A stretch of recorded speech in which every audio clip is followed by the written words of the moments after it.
Em agosto e setembro de 2021 aconteceram as Paralimpíadas, o maior evento esportivo para atletas de alto rendimento. A competição teve 22 modalidades, separadas de acordo com o grau e com o tipo de deficiência, podendo ser visual, intelectual ou funcional. Em 1948, Ludwig Guttmann organizou na Inglaterra uma competição esportiva que envolvia veteranos da Segunda Guerra Mundial com lesão na medula espinhal. 4 anos mais tarde, competidores da Holanda se uniram aos Jogos e assim nasceu um movimento internacional. Isso fez com que os Jogos no estilo olímpico, para atletas com deficiência, fossem organizados pela primeira vez em Roma no ano de 1960. Eles só acontecem graças ao paradesporto, que são as manifestações da prática de algum esporte por uma pessoa com deficiência. Ele serve para democratizar o acesso ao esporte de alto rendimento, como forma de inclusão social, contribuindo para a efetivação dos direitos e construção da cidadania de pessoas com deficiência. No dia 21 de setembro é comemorado no Brasil o Dia Nacional de Luta das Pessoas com Deficiência. Desde 2005, quando foi oficializada a data, o Brasil levanta com mais ênfase temas para tratar do assunto. A cidade de Uberlândia é referência quando o assunto é paradesporto. Isso graças a uma rede colaborativa que envolve instituições públicas, privadas, associações de classe e o Centro Brasileiro de Referência em Inovações Tecnológicas para Esportes Paralímpicos, mais conhecido por Sintesp. Vinculado à Universidade Federal de Uberlândia, a UFO, o centro se destaca no país pelos resultados de suas pesquisas voltadas à pessoa com deficiência, com mobilidade reduzida e com doenças raras. Eu sou Cristiane de Paula, jornalista do Sintesp. E eu sou Túlio Daniel, jornalista da Diretoria de Pesquisa da UFO. Neste episódio, teremos 2 convidados para conversarmos um pouco sobre paradesporto e a tecnologia e ciência que envolve esse meio. Lucas Cardoso é doutor em Engenharia Mecânica na área de Tecnologias Assistiva e Biomecânica e pesquisador também do Sintesp.br UFO, onde desenvolve dezenas de pesquisas em projetos de tecnologia assistiva para o paradesporto. Já a Fabiana Fernandes é para-atleta de arremesso. Mas antes de iniciarmos nosso papo, ao pé do ouviders, ajude a gente a trazer mais conteúdos legais para você. Siga e avalie o Ciência ao Pé do Ouvido na sua plataforma preferida. Estamos no Google Podcasts, Breaker, Spotify, Amazon Music, Deezer, Apple Podcasts, além das nossas redes sociais, o TikTok, Twitter e, claro, as redes sociais oficiais da UFO. As arrobas você encontra aqui na descrição.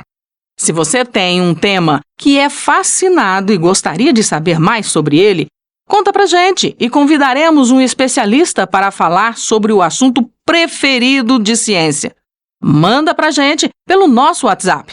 E como bons podcasters, tem que ser por áudio. Chama a gente lá, 999662021. Vou repetir, 999662021. O DDD 34. Vai que sua voz aparece nos próximos episódios.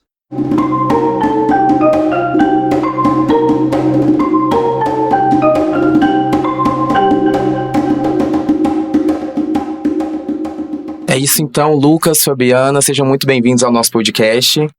Obrigada. Obrigado. Pra gente já começar então como tema central aqui do nosso episódio de hoje, Lucas, explica pra gente o que é tecnologia assistiva e como que ela é aplicada no paradesporto. A tecnologia assistiva é uma solução, na maioria das vezes de natureza da engenharia, para resolver os problemas de acessibilidade das pessoas com deficiências. Então, a gente precisa ter em mente que a pessoa com deficiência é uma pessoa que detém alguns prejuízos, né? Então, a tecnologia assistiva é um recurso para amenizar os efeitos desses prejuízos. E a gente está aqui hoje com a Fabiana, que ela é para-atleta. Fabiana, conta pra gente um pouquinho qual que é a sua deficiência, quais esportes você pratica e como você conheceu o esporte. A minha deficiência é física. Assim, eu não nasci com deficiência, eu adquiri a deficiência aos meus 21 anos. E em 2009, eu entrei no esporte, fui convidada para conhecer o paradesporto. E aí cheguei lá, gostei e tô até hoje. As modalidades que eu pratico são arremesso de peso, lançamento de dardo e lançamento de disco.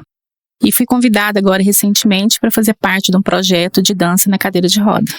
E qual que é a diferença assim, principal entre a dança e o esporte? Na verdade, é muito parecido, porque o treinamento é a mesma coisa. Você tem que ter os braços fortes, então você tem que fazer uma academia para fortalecer os braços, porque você, como a deficiência são nas pernas, então eu preciso muito do braço. Então você tem que fazer muita academia para ter uma desenvoltura na dança. Lucas, conta pra gente como que é o processo de desenvolvimento de uma inovação tecnológica, né? O paratleta, ele participa desse processo? Participa, mas não só o paratleta, a pessoa com deficiência de modo geral. Porque o começo se dá pelo entendimento do problema. Porque toda tecnologia, ela é a solução para um problema identificado. Então, o primeiro passo é investigar a natureza do problema, né?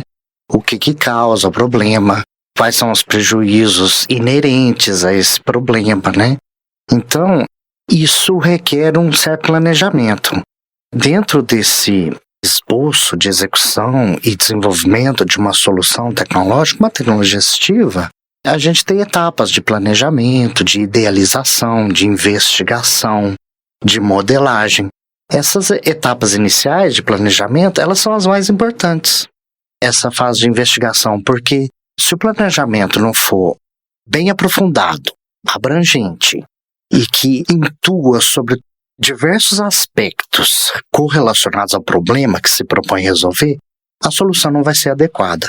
E quando a gente fala de tecnologia assistiva, a gente precisa ter em mente que essa solução ela precisa ser personalizada, ou o mais próximo possível da personalização.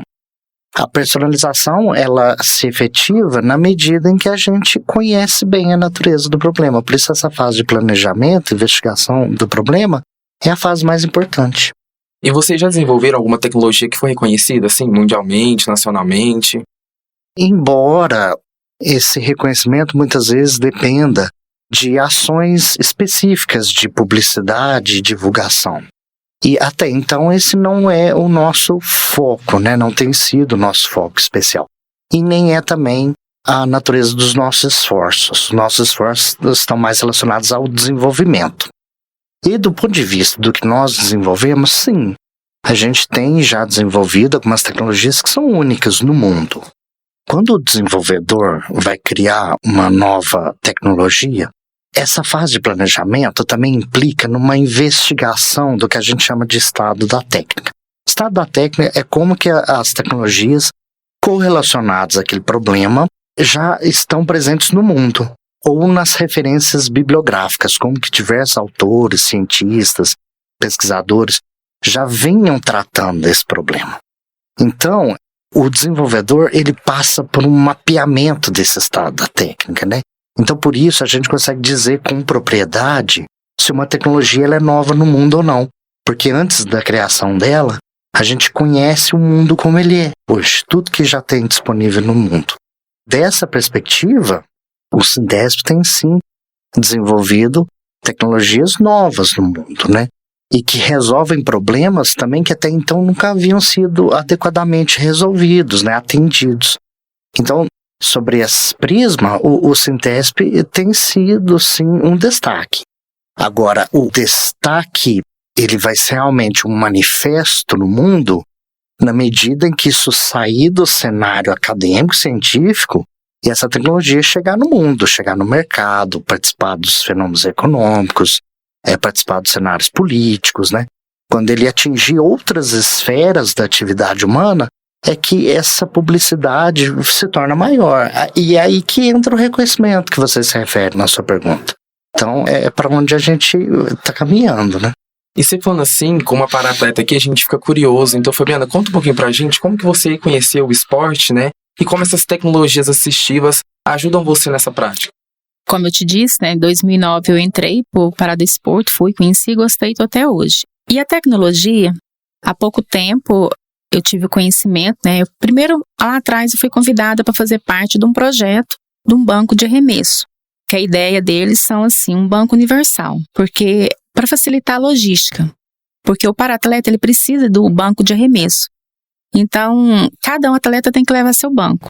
E a logística, além de ser cara, é delicada, porque nem sempre cabe dentro do ônibus o banco.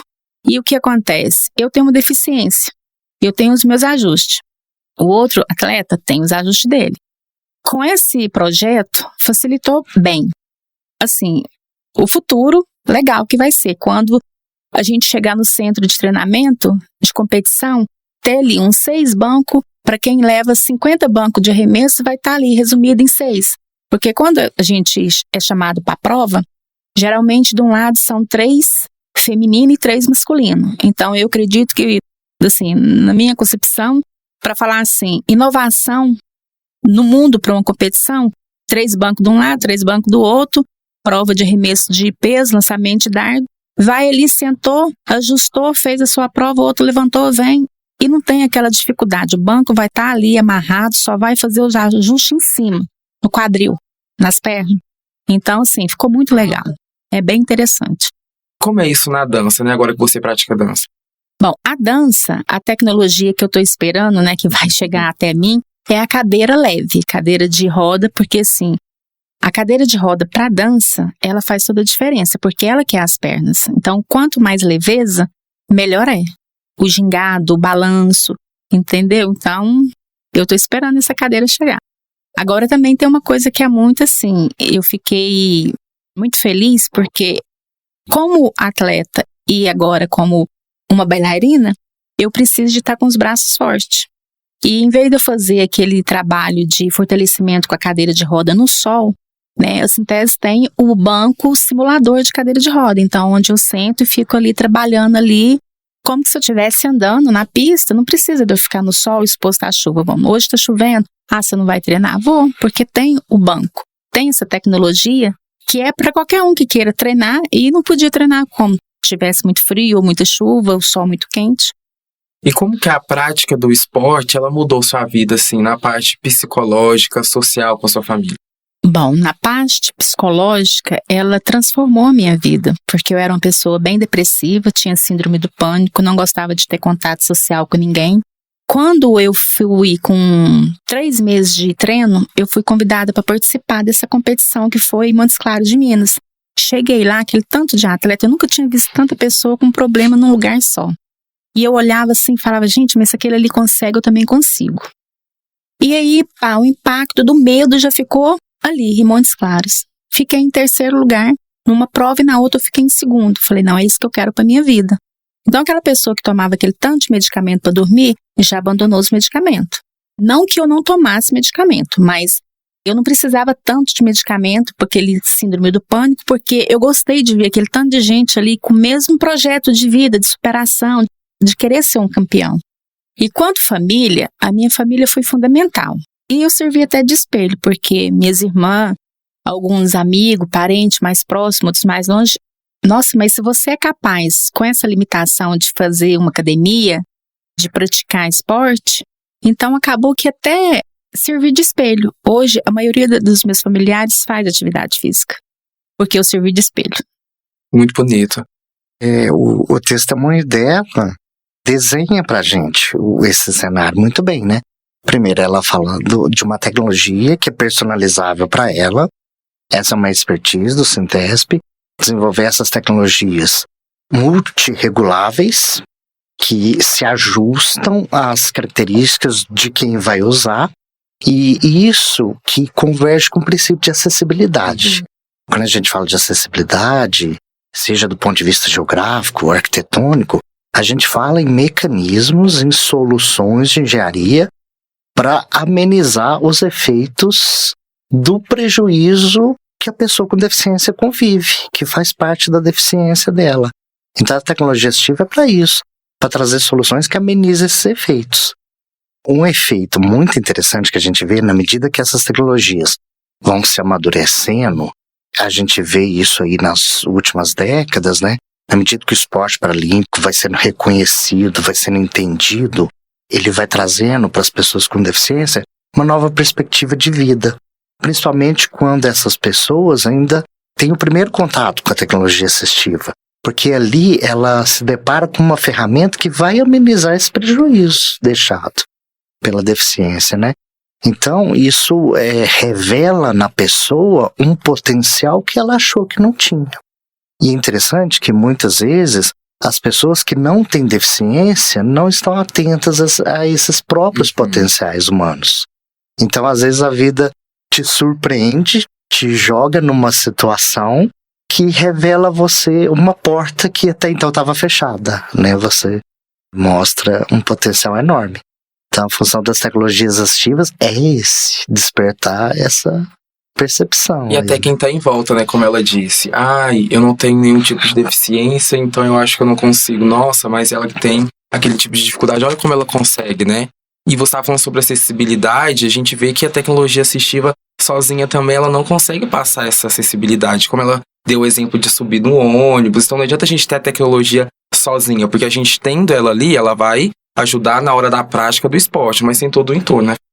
Sim, quando fala no ônibus, principalmente, né? Hoje Uberlândia é uma cidade, assim, que tem referência no transporte coletivo também. E aqui em Uberlândia tem muitas pessoas com deficiência, que até então não era vista porque as pessoas não saíam de casa. Hoje, a gente encontra pessoas, convida ela para o esporte e elas ficam assim, nossa, tem como eu ir? Facilita, porque além de ter como chegar no centro de treinamento, que hoje a gente tem um centro de treinamento muito bom, ela tem uma visão diferente, porque ali no esporte ela vai ter a superação. E eu sempre gosto de conversar com as pessoas quando eu encontro um deficiente, e eu pergunto, você faz esporte? Não. Por que você não vem fazer esporte? Aí eu conto a minha história. Olha, eu conheci várias cidades no meu país que eu não conhecia, e foi o esporte que abriu essas portas. Olha pra você ver como é engraçado. Eu nunca tinha conhecido o mar.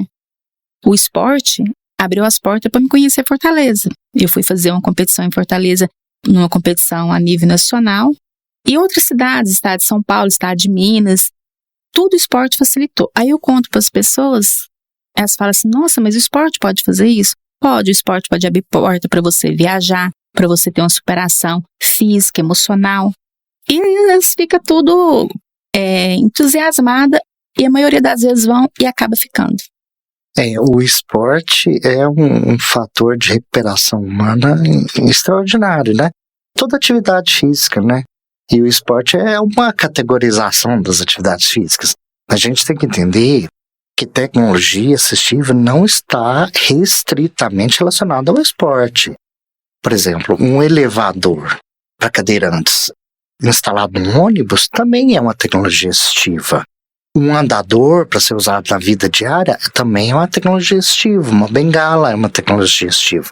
Então, a tecnologia assistiva é todo mecanismo ou toda solução que é aplicada a pessoas dotadas desses prejuízos, que são as deficiências, e que amenizam o efeito desses prejuízos. Então, tudo isso é tecnologia assistiva. Sim, é como você está falando, o elevador, realmente. Lá atrás, as pessoas para entrar dentro do ônibus, o motorista, o cobrador tinha que pegar a cadeira e colocar dentro do ônibus. Então, assim, acaba que eu também fui cadeirante, hoje eu ando com andador, mas eu também uso a cadeira de roda. Menos hoje, mas eu uso. Então, já teve vezes o motorista ter que ajudar uma pessoa a pegar a cadeira e me pôr dentro, porque não tinha um elevador.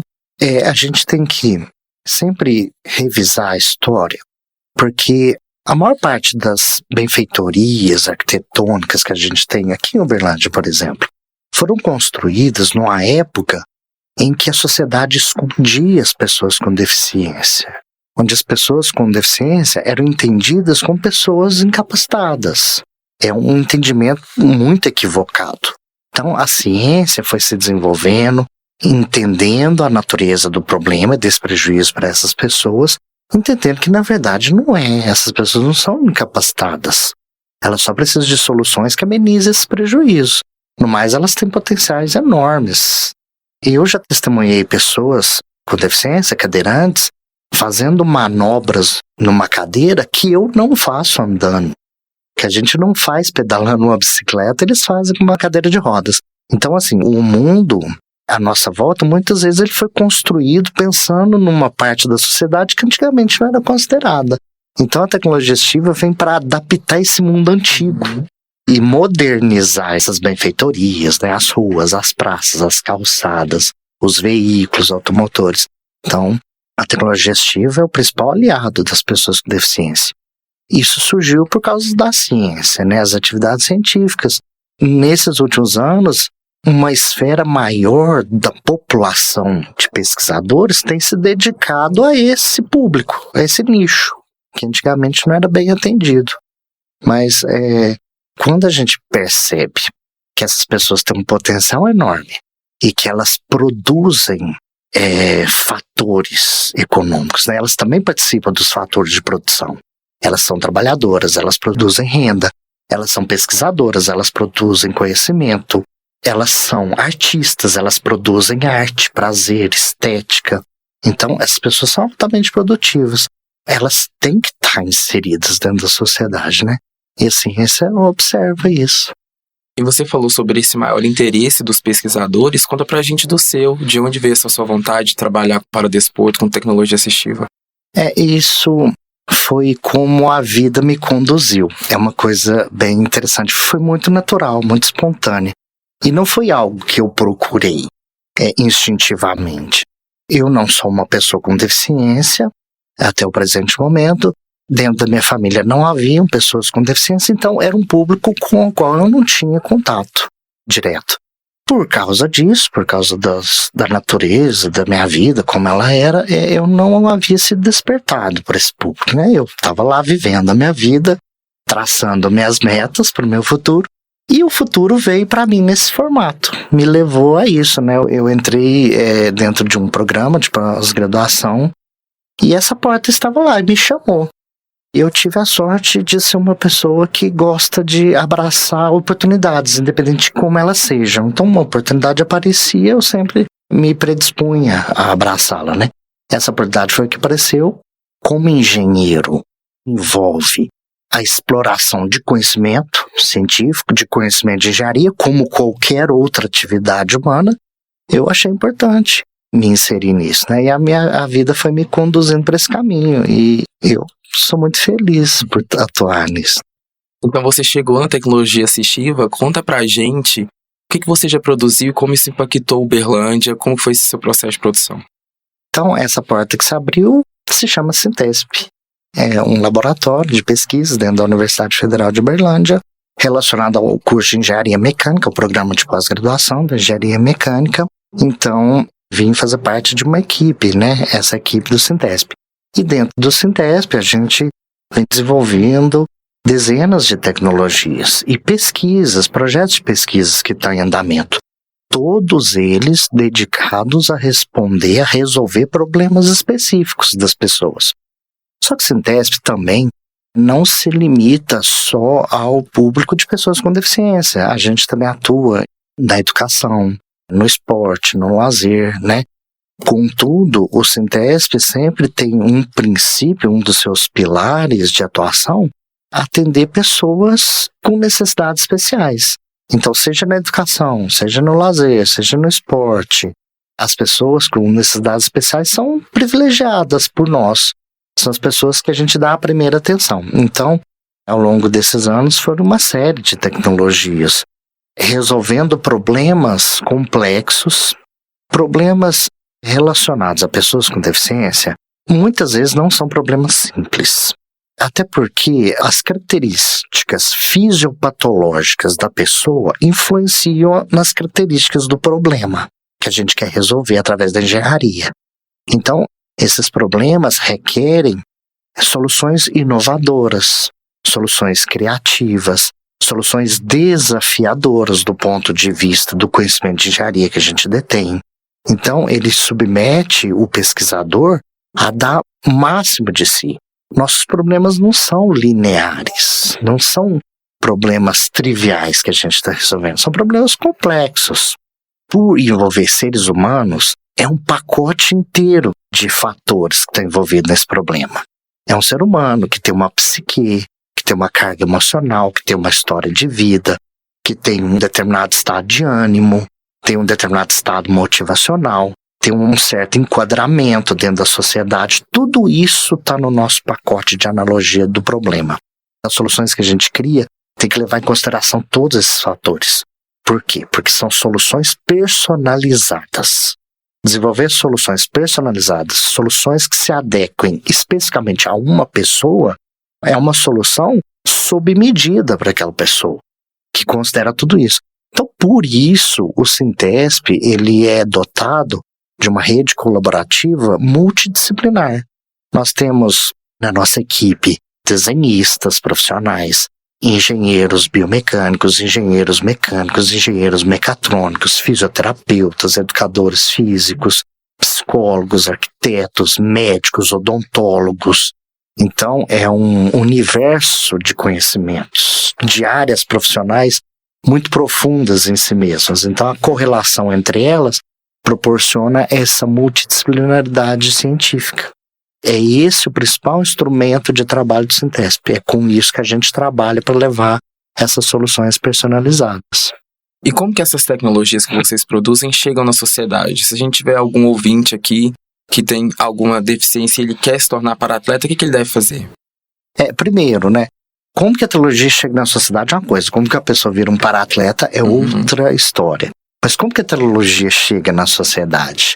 Na medida que o cientista está desenvolvendo aquela tecnologia, ele está passando por uma série de ajustes. Durante essa fase de ajustes, a gente conta com a participação dos seres humanos, das pessoas, porque a solução é para elas. As pessoas, elas colaboram dando para a gente feedbacks, elas testam os nossos equipamentos. Por isso, todas as pesquisas do Sintesp, elas são sempre avaliadas por um comitê de ética em pesquisa que envolva seres humanos. Então, os seres humanos são o nosso objeto de pesquisa. E eles estão sempre colaborando com o desenvolvimento das tecnologias que a gente desenvolve. Então, passa por uma curva de maturidade essa tecnologia. Ela vai passando por uma série de ajustes, ela vai se amadurecendo, até ela chegar num ponto que a interface funcional dela e a usabilidade dela é adequada para qualquer pessoa. A gente tem que entender que quando o cientista está criando uma coisa, ele está criando uma coisa dentro do rol funcional dele, da expertise dele, da capacidade dele.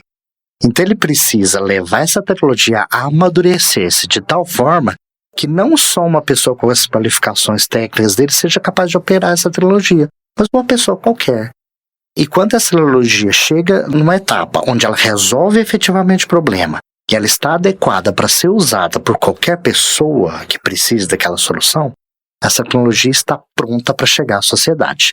E aí, a gente tem que lembrar que essa tecnologia é uma invenção do pesquisador. É uma atividade inventiva dele, é uma criação. Ele detém propriedades intelectuais sobre aquela criação. Então, uma vez que ele registra essas propriedades intelectuais, né, ele é proprietário, ele tem direitos autorais sobre a tecnologia, e ela está pronta para a sociedade, ele transfere esse direito para um fabricante interessado reproduzir aquela tecnologia e comercializar no varejo. Essa transferência, ela pode ser feita por um tipo de licenciamento. A gente chama isso de licenciamento. A gente licencia a um fabricante interessado o direito temporário de explorar comercialmente aquela tecnologia que o inventor desenvolveu. E no Sintesp a gente está nessa etapa já. Algumas tecnologias já estão sendo entregues na sociedade por esse canal. Acho que a Fabiana, então, ajuda a gente a entender como eu posso me tornar um para-atleta, né? Sim, o primeiro passo é procurar a entidade, né? Que no caso, a Aparo, que é a que eu faço parte. Porque quando você vai virar um para-atleta, você tem que se inscrever na instituição. A gente tem hoje a parceria Aparo, Futel, Praia Clube. E depois que você faz o cadastro na instituição, você vai para o SESI fazer o treinamento. Que hoje é a Futel, né? Então, o primeiro passo é isso. Procura a Aparo. Eles vão pegar os documentos, escrever, e você vai começar a treinar lá no SESI Gravatas, que hoje é a Futel que toma conta. E aí é só você ver qual que é a modalidade que você vai gostar mais. Se é a natação, se é o atletismo, se é ser um velocista. É isso. Pra gente já encerrando, então, o papo tá muito bom. Qual mensagem vocês deixam pra quem tá ouvindo a gente? Eu deixo a mensagem seguinte. Aquela pessoa que tem uma deficiência, faça como eu. Procure o esporte. Inovação na vida. Venha ser um campeão de todos os obstáculos da vida. Porque se você consegue, no meu caso, gente, eu consegui vencer no esporte. Se eu sou um campeã no esporte, eu sou um campeã na vida. Porque eu estava até falando, na hora que eu estava vindo para cá, o seguinte, todo o sofrimento que eu passei com a deficiência, ela foi superada no esporte. Então, hoje, o que eu vier de encontrar de obstáculo vai ser superado, porque eu sou uma campeã, tanto no esporte como na vida. E a gente nunca tá sozinho nessa vida, né? Sempre alguém pode estar por perto para nos ajudar. A gente às vezes se surpreende que são pessoas com quem a gente não contava. São pessoas desconhecidas às vezes.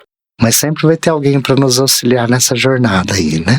Sim, com certeza. Eu fui convidada lá atrás, o Pablo me convidou para conhecer, aí eu fui, gostei. E hoje a gente tem parceria maiores, né? Porque como a gente está falando de tecnologia para o esporte hoje ela é fundamental. É só falar um pouquinho aqui rapidinho.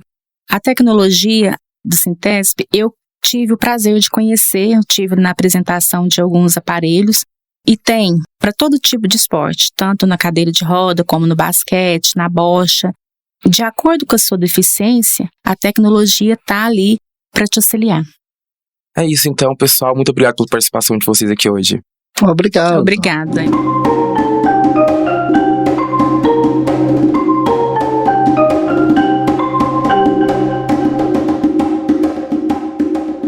É isso aí, pessoal. Muito obrigada a você que nos ouviu até aqui. E obrigada, Túlio, pela parceria. Eu que agradeço, Cristiane. E não esqueçam de se inscreverem e assinarem o Ciência ao Pé do Ouvido na plataforma que vocês nos ouvem, hein? E claro, seguir e acompanhar o outro podcast da UFO, o UFOcast. Ele acontece todas as quintas, ao vivo, no canal da UFO no YouTube e fica disponível no Spotify. Um abraço e até a próxima. O Ciência ao Pé do Ouvido é o podcast da Divisão de Divulgação Científica da DIRCO, a Diretoria de Comunicação Social da Universidade Federal de Uberlândia. A coordenação é da Jelen Borges, jornalista e pesquisadora aqui na UFO. A apresentação, produção e entrevista desse episódio foram feitas por mim, Túlio Daniel, jornalista na Diretoria de Pesquisa da UFO, e pela jornalista do Sintesp, Cristiane de Paula. A supervisão do roteiro foi feita pela jornalista Nayara Chaya, que é editora do podcast Ciência ao Pé do Ouvido. A comunicação imagética pela Ludmila de Castro e Viviane Eichel, estagiárias de design. A divulgação nas mídias sociais está com o Túlio e com a Nayara. A principal transição sonora é composição do percussionista Eduardo Fraga Túlio, que é pesquisador e professor de música aqui na UFO. Captação de áudio, edição, montagem e finalização são do Márcio Gama. A direção de comunicação da UFO é da jornalista e pesquisadora Renata Neiva. Até semana que vem. Até lá!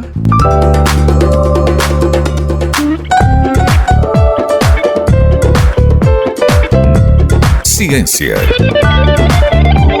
ao pé do ouvido.